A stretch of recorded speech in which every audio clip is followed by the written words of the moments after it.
Hi students and welcome in our further video of social science, our environment, textbook in geography for class 7th. Students, we are learning our 5th lesson, that is water.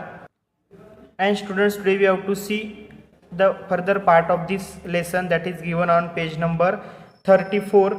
So students, open the page number 34 and listen carefully. जो भी ocean है, ocean को 3 categories में divide किया है, जैसे waves, tides and current. So today we have to see about waves. जो भी पार्ट है 34 पेज नंबर पे वेव्स. ठीक है, वेव्स के बारे में देखना है. When you are playing through ball on a beach and the ball falls into the water, what happens. Beach पे आप बॉल खेल रहे हो, प्लेइंग कर रहे हो, और बॉल अगर वाटर में गिर गया तो क्या होता है. It is fun to watch how the ball gets wash back to the shore by the waves. जैसे बॉल कैसा होता है, फिर से वापिस आता है वेव्स से वॉश होके किनारे पे. When the water on the surface on ocean rises and falls alternative, they are called waves. तो यहाँ पे वैसे ही वेव्स की डेफिनेशन बताई कि जो भी अल्टरनेटिव ओशियन पे वाटर का राइजेस और फॉल्स होता है. When the waters on the surface of the ocean rises and falls alternative, they are called waves. यानी अल्टरनेटिव राइज होता है, फॉल होता है, राइज होता है, तो उसको हमें क्या कहना है बच्चों, वेव्स. फिगर 5.4 में आपको वेव्स का पिक्चर दिया है, वेव्स कैसे होते हैं.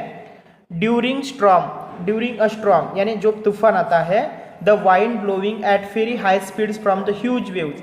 जो भी वाइंड रहता है वो वेरी हाई स्पीड से बहता है, और जो भी समुद्र की वेव्स भी बहुत हाई रहती है. These may cause tremendous destruction, उस वजह से बहुत बड़ा ट्रिमेंडस यानी भयंकर जो भी है डिस्ट्रक्शन हो सकता है, नुकसान हो सकता है. An earthquake, a volcanic eruption और underwater landslides can shift large amount of ocean water. As a result, a huge tidal waves called tsunami, और उसका रिजल्ट क्या होता है, सुनामी आते हैं, फ्यूज टाइडल वेव जिसको सुनामी कहते हैं. That may be as high as 15 metre is form, इतने हाई रहते हैं waves. The largest tsunami ever measured was 150 metre high. जब सबसे लार्जेस्ट जो भी सुनामी था उसको मेजर किया गया 150 मीटर तक. These waves travel at the speeds of more than 700 kilometre per hour. और ये वेव इतने फास्ट रहते हैं, उनका स्पीड कितना रहता है बच्चों, आप इमेजिन करो, 700 किलोमीटर पर आवर रहता है उसका speed. The tsunami of 2004 cause wide spread damage in the coastal areas of India. और जब सुनामी आया था इंडिया में 2004 में, तो बहुत सारा डैमेज किया था कोस्टल एरियाज पे. The Indira Point in the Andaman and Nicobar Island got submerged after the tsunami. और जो भी इंदिरा पॉइंट था अंडमान और निकोबार आइलैंड का, वो पूरा सबमर्ज हो गया, यानी पूरा डूब गया आफ्टर द सुनामी के बाद में. यहाँ पे आपको थोड़ी सी इंफॉर्मेशन दी है. सुनामी द अर्थ पेंडेमोनियम, तो वो क्या है, सुनामी को अर्थ का एक पेंडेमोनियम कहा गया है, यानी एक बड़ा उपद्रव, विलप, उसको विप्लव भी कहते हैं, उपद्रव करते हैं, यानी बहुत बड़ा नुकसान करने वाला सुनामी. ठीक है, ये इंफॉर्मेशन आपको वंस आपको रीड आउट करना है. ये पूरी जो इंफॉर्मेशन आपको दी गई बच्चों, आपको वंस आपको रीड आउट करना है. उसके बाद आता है बच्चों, यहाँ पे पिक्चर भी दिए है. Destruction cause by tsunami on Tamil Nadu coast, Tamil Nadu के किनारे पे कैसा डिस्ट्रक्शन हुआ, यू कैन सी. उसके बाद आते हैं tides. The rhythmic rise and fall of ocean water twice in a day it's called tides. देखो, दिन में 2 बार जो भी राइज और फॉल्स होता है ओशियनिक वाटर का. It is high tide when waters covers much of the shore by rising its highest level. High tide किसको कहते हैं, जो वाटर कवर करता है पूरा शोर, राइजिंग होता है उसकी हाईएस्ट लेवल, यानी पूरा ऊंचा उठता है पानी. It is low tides when water falls to its lowest level and reduces from the shore. शोर से नीचे आता है और लोवेस्ट लेवल पे आता है, उसको लो टाइड कहते हैं. The strong gravitational pull exerted by the sun and the moon on the earth surface causes tides. Tides कैसे होती है बेटा, पूरा जो भी बच्चों, पूरा जो भी ये होता है, पूरा रिजल्ट किसका है, ये जो भी ग्रेविटेशनल फोर्स से पुल करता किए वाला sun and the moon on the earth surface, उससे टाइड्स होते हैं. The water of the earth closer to the moon gets pulled under the influence of the moon's gravitational force and causes high tide during the full moon and new moon days. The sun, the moon and the earth are in the same line and the tides are highest. देखो सन, moon और अर्थ जो है same line में होते हैं and the tides are highest, तब tide highest रहती है, उसको हाई टाइड बोलते हैं.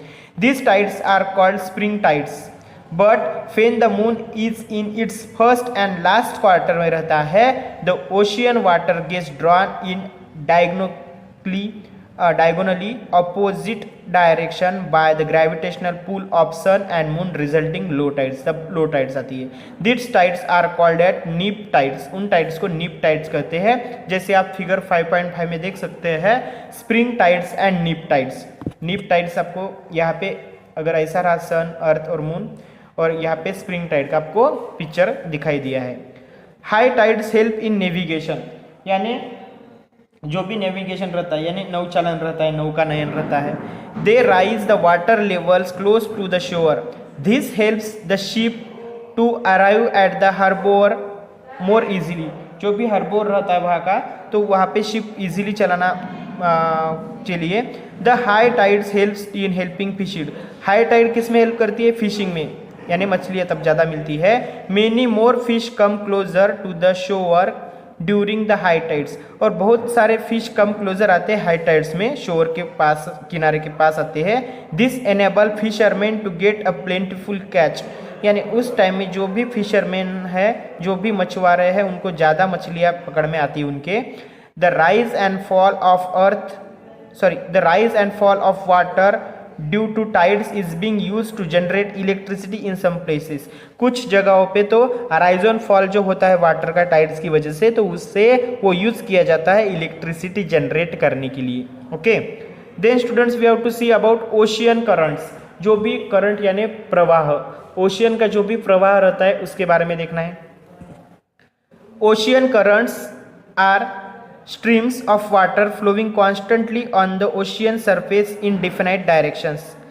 The ocean currents may be warm or cold. जो भी ocean currents रहते हैं वो warm और cold, गर्म या ठंडे रहते हैं. Generally the warm ocean currents originate near the equator and moves towards the pole. देखो generally जो warm, जो भी गर्म ocean currents रहते हैं तो वो पोल के नियर ओरिजिनेट होते हैं. The cold currents carry water from polar to higher latitudes of tropical और lower latitudes तक लेके जाते हैं.